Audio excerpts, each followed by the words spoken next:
Two of my favorites, kind of the yin and the yang of existential philosophy. We have Friedrich Nietzsche.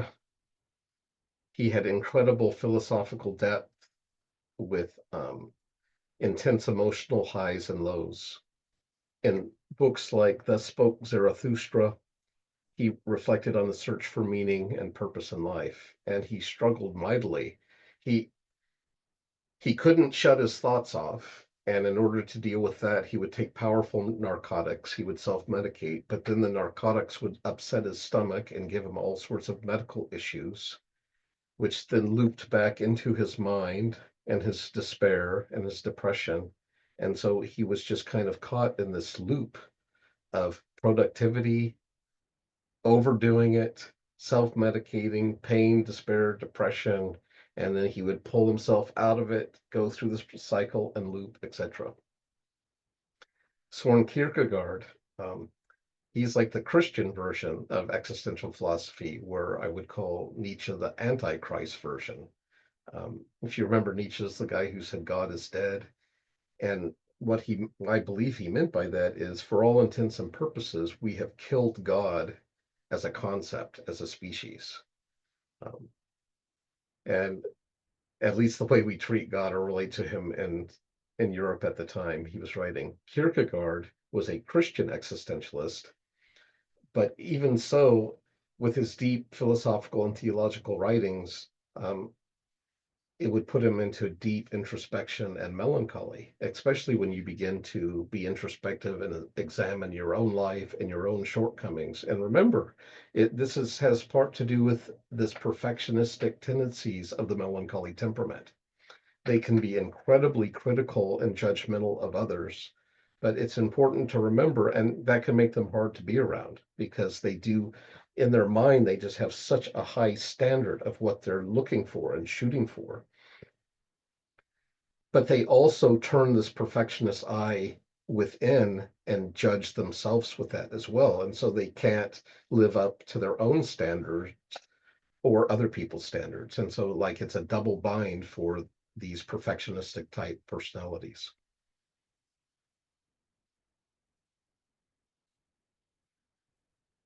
Couple performers, um, Robin Williams, and this is something I wasn't aware of until much later in life. Is that for one, comedians are often some of the most intelligent people in our culture and society, and they are seeing the world in different ways than the rest of us. And part of that is what they pivot and turn into humor, these like observational comedy, because it's almost like they're stepping back and they're watching this play of fools go on before them, and then they bring it to our attention.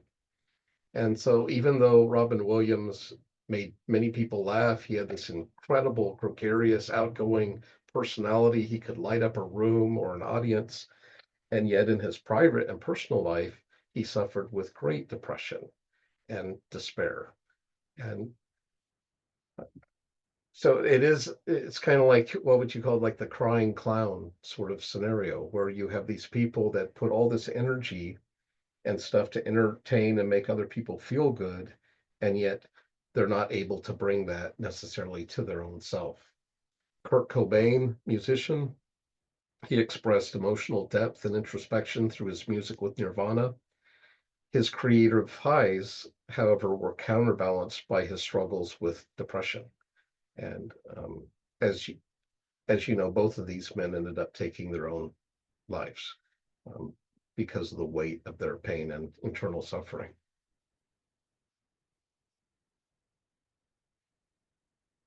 Any thoughts or comments or input anyone wants to have before I go to Herman? Herman Hesse. Yeah, I'm just curious. Have you read the book Intellectuals? I forget the name of the author.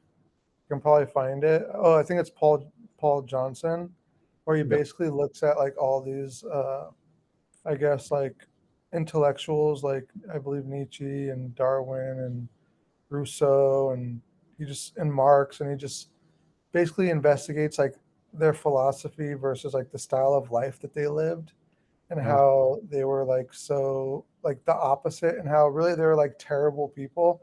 I've only read and heard snippets, but I'm just curious if you've read that and what your No, opinion I on it. haven't, but that would be right up my alley. Thank you. Any other comments, thoughts? This is I one of have my, a, oh, go ahead. sorry, one quick question, and you might be getting to this later, so sorry if I'm jumping the gun, but do you believe that they would be able to create this art without their depression? Like, do they need to feel this way in order to feel so good and get that high? Who is speaking? I only see about 5 people on my. Oh, sorry, this is Delilah. Oh, hi, Delilah. Hello. What a great question. So nice to have you here. Um, I personally kind of think they need it.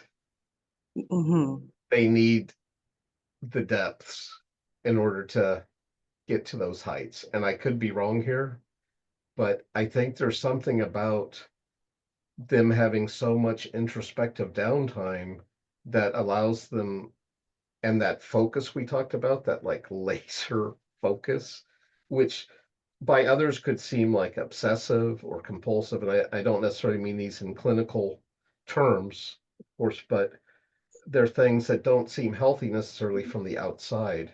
But I think there's something about that deep brooding that gives them access into seeing things or creating things in ways that other people weren't able to do, that did not go into those same depths. But I'd be happy to hear counterpoints on that. But they do kind of seem like a match set to me, the creativity with that deep introspection. Now, it doesn't mean like a sanguine or a choleric or a phlegmatic couldn't be artist, but I would imagine their art would have a different dimensionality than a melancholy. I think the depth and heights of melancholy art would be much greater than the other temperament types. So anyone else want to jump in on that question or comment? I just want to say I can see that because I just feel like even I was talking to someone today and something that I just can't wrap my mind around. It just only kind of makes me laugh because it's just unfathomable.